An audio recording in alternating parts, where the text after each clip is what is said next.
Well, thousands of passengers, as we've been talking about, are still stranded in Europe because of the airspace closures that have been struggling to get up, and because of those airspace closures, they've been struggling to get up-to-date information that they can rely on when they travel. So it's resulted in unprecedented use of mobile information services, such as conTgo's SMS-based system.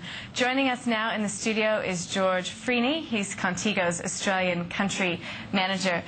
George, thanks so much for coming in. Just tell us a little bit, for those of us, including myself, who aren't familiar with this, what exactly conTgo is and does. So conTgo as a company provides corporate mobility services, and the mobile travel assistant's the product that's being used at the moment, and the vision for that product is to provide travellers with relevant contextual information to anyone, anywhere, on any phone, at any time. So that means relevant SMS messages being delivered to you based on where you are in the world. Well, I guess they say that there's a silver lining to every crisis, and I would assume that your company has been benefiting from all of this travel chaos in and around Europe, really. So what sort of a surge have you been seeing? Well, it's an unprecedented disruption to global travel, and particularly European travel. So we've seen a significant surge in activity. The first day after the volcano erupted, we had 35,000 SMS messages sent from our platform and 65,000 over the 3-day period. That compares to a normal average of about 5,000 per day. But what was really surprising to us was we actually received 5,000 messages sent to us from travellers requesting information, which is, compared to maybe 10 to 100 on any normal day. So it's been a very large increase. I would imagine. So how does it actually work, the application? What kind of information does it actually give users? So look, it's very simple for the travellers to use. It's based on their itinerary information that's automatically loaded into our systems, and based on that itinerary and the information that their company wants delivered, information is sent to those travellers automatically, or they can actually request information, pull it down from the system. So a nice example is one of our global customers set up a keyword, ash.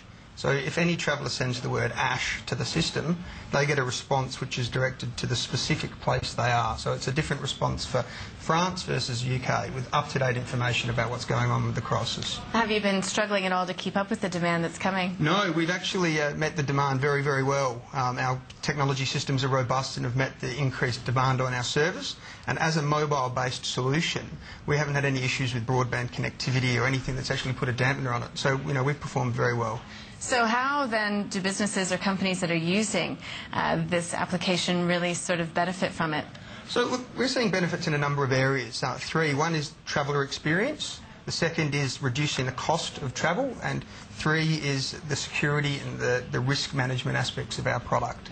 So, as a traveller, it's always nice to have peace of mind. So regular updates of information coming through about what's going on just makes you feel more comfortable, even if the problem can't be solved. Even better if there's a proactive solution that can be delivered to the customer. I think a lot of people have been waiting in airports or waiting in various places just wondering, what exactly is going on. So sounds good. So currently MTA is not a mobile app, it's SMS based. Do you have any plans to sort of make it mobile? So look, we designed the mobile travel assistant to be very simple to use for the traveller and deploy for companies.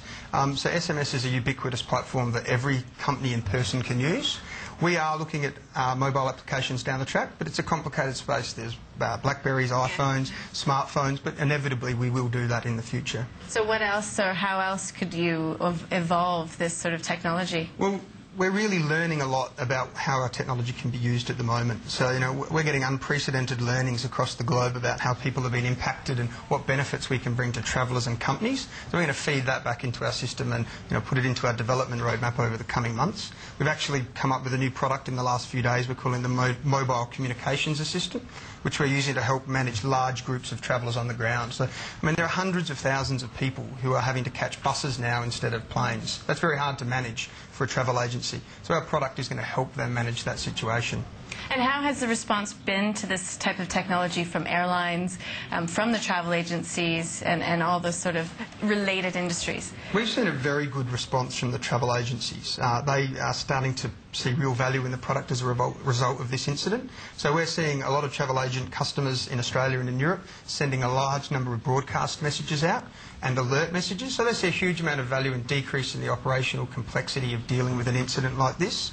The airlines, I think they're going to see value in being able to use the product to more efficiently communicate with their travellers and keep people informed of what's going on. And I think there could be benefits for airports as well in decreasing congestion. You know, tell people not to come to the airport before they arrive and, you know, keep them informed and send them home. So is it fair to say that conTgo might be one of the only companies or groups enjoying this massive travel headache that's happening? It's raising exposure to our product, which is a benefit, but our global CEO was set to come down here next week, and he may now not be able to get here. So we've got our own problems from this crisis. So whilst it's got a benefit, it also does have its drawbacks. All right, George Freney, thanks so much for coming in and just getting us up to date on that. Thanks very much. Timely.